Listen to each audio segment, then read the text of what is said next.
안녕하세요. 조영석입니다.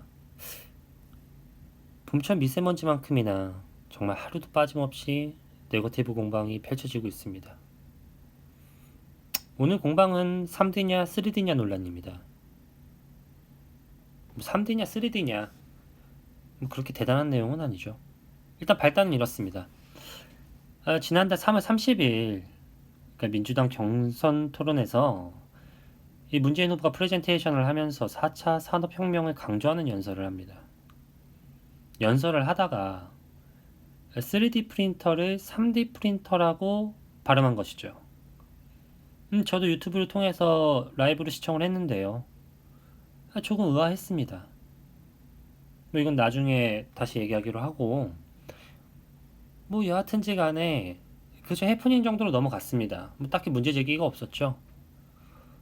그런데 4월 5일 김종인 전 대표가 대권 출마를 하면서 3D를 3D라 읽는 사람 대통령 하면 안 된다 라고 얘기하며 포문을 열었습니다. 불을 지폈죠. 그러자 어제 안철수 후보가 관훈클럽 토론회에서 관련 질문을 받고 4차 산업혁명에 대해서 아는 사람, 그냥 일반적으로 아는 사람들은 이거 3D라고 안 읽는다, 3D라고 읽는다 라면서 웃었습니다. 실수를 했죠.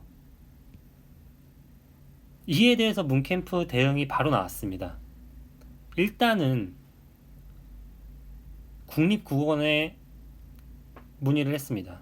요거 3D라고 읽어야 되는 거 맞냐? 3D냐? 국립국어원의 대답은 아직 정해지지 않았다. 따라서 요것도 맞고 요것도 맞다. 라고 답변했습니다. 그러자 이제 문재인 후보 트위터에 이런 글이 올라옵니다. 홍길동이냐? 왜 3을 3이라 읽지 못하고 꼭 3라고 읽어야 합니까? 왜 형을 형이라 하지 못하고 왜 아버지를 아버지라 부르지 못하고 왜 자기를 홍길동처럼 디스하느냐 이 뜻이죠. 한마디로 왜 호보의 영 허하지 않느냐 이 말입니다. 요거 좀 재밌어요. 재밌는데 이게 보면서 느낀 건 참 문캠답다. 문재인답다. 문재인다운 대응이다. 뭐 요 정도 생각했습니다. 이거 아니죠. 아니 그렇게 똑똑한 사람들이 모여있고 전략적으로 훌륭한 사람들이 모여있는 문캠에서 문제의 본질을 모르는 거 아니잖아요. 요거 3이라고 읽는 거 발음 실수를 가지고 문제 제기하는 거 아닙니다. 호도하지 마세요. 일단 저도 보면서 라이브로 보면서 바로 딱 생각이 들었어요. 문재인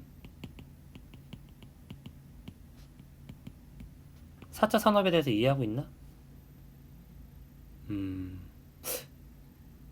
뭐 3D 프린터를 3D라고 해서 이게 뭐 굳이 꼭 이 사람이 4차 산업혁명에 대해서 이해하지 못하고 있다라고 평가할 수는 없습니다. 좀 의아하긴 하지만 그럴 수 있어요. 두 번째, 이 사람 자꾸 원고를 봐. 교수는 1000명이나 있어. 4차 산업혁명에 대해서 잘 알고 이해하고 있는 사람들이 많아. 되게 유명한 사람들도 있어. 그러니까 이 사람들이 원고를 써줘. 그리고 문재인은 이걸 받아서 읽기만 해.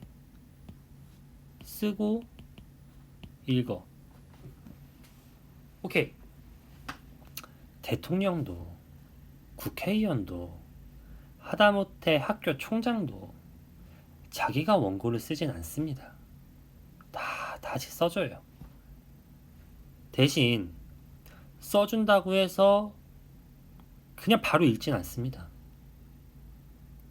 자기가 원고를 읽어보고 불필요한 표현이나 적절하지 않은 단어 그리고 이렇게 발음이 애매한 것들, 이거에 대해서는 원고에 써놓습니다. 요거 3D로 읽어야지. 그런데 이 작업을 했냐는 거죠. 이 작업을 하지 않았다는 거 아닙니까? 그렇다면 정말 그대로 원고를 보고 읽은 거예요. 요거는 적절하지 않죠. 누가 써준 원고라도 내가 소화하고 읽기 위해서는 연습을 해야 됩니다. 읽어봐야죠. 저도 라디오 방송이나 뭐 기타 프레젠테이션 하는 기회가 있으면 원고는 제가 쓰지 않더라도 제가 읽어야 될 내용에 대해서 반드시 체크를 합니다. 그리고 이렇게 애매한 단어에 대해서는 검색을 해요. 요거 어떻게 익히는지, 사람들이 어떻게 읽어야 뭐 제대로 이해할 수 있는지. 그런데 이런 작업이 되어 있었냐는 거죠. 요거 안 되어 있었다는 겁니다. 그런데 이런 의구심을 제기하는 사람들을 향해서 문캠의 대응이 굉장히 표면적이에요. 우리가 물어봤다. 국립국어원에 물어봤다. 근데 정해지지 않았으니까 발음 문제 없다. 아, 맞습니다. 발음 문제 없어요. 그런데 우리의 질문은 이게 아니잖아요. 문 후보가 4차 산업에 대한 이해도가 진짜 있는가? 그리고 이 백그라운드에 있는 1000명의 교수들, 4차 산업혁명에 대해서 굉장히 박식한 전문가들이 써준 원고를 읽은 것이 아니냐는 문제 제기를 하는 겁니다. 그런데 이런 대답을 내놓냐는 거죠. 요거 문제 축소하기. 우리가 문제 제기한 것을 축소해서 작게 만든 것입니다. 커다란 문제를, 우리가 제기한 굉장히 커다란 문제를 굉장히 협소하게 좁혀버린 거예요. 아, 쟤네 트집 잡는 거야. 쟤네는 그냥 발음 가지고 이런 얘기를 한다는 게 말이 돼? 이런 식으로 대응을 한다는 거죠. 물론 이게 확대돼서 문캠에 좋을 건 없을 겁니다. 구구절절 설명하기도 힘들 거예요. 문 후보가 4차 산업혁명에 대해서 어떻게 이해를 하고 있는가 구구절절히 써내리기 시작하면 수십 페이지, 수백 페이지입니다. 말 많으시잖아요. 아는 것도 많으시고. 또 주어진 원고만 있는 것이 아니다라는 해명에 대해서 구체적으로 할 수가 없어요. 뭐 그거 아니다라고 수차례 얘기했죠. 그런데 그거 뭐 아니다라고 해야지 맞다고 하는 거 아니잖아요. 그러니까 어떤 대응을 해도 솔직히 딱 떨어지진 않습니다. 그러면 제가 생각하기에 가장 적절한 대응은 얼마 전에 문재인 후보가 아들 논란에 대해서, 그 채용 논란에 대해서 이렇게 대응을 했었죠. 마, 고마해라.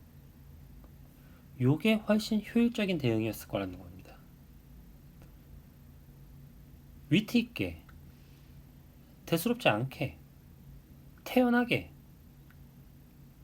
요런 발음 논쟁, 3D, 3D, 요런 거 솔직히 4차 산업혁명에 대해서 이해하고 있는지 없는지에 대한 의구심, 요런 거 솔직히 검증하기도 어렵고, 그거 하나만 가지고 이 사람이 4차 산업혁명에 대해서 제대로 이해하고 있는지를 평가할 수가 없어요.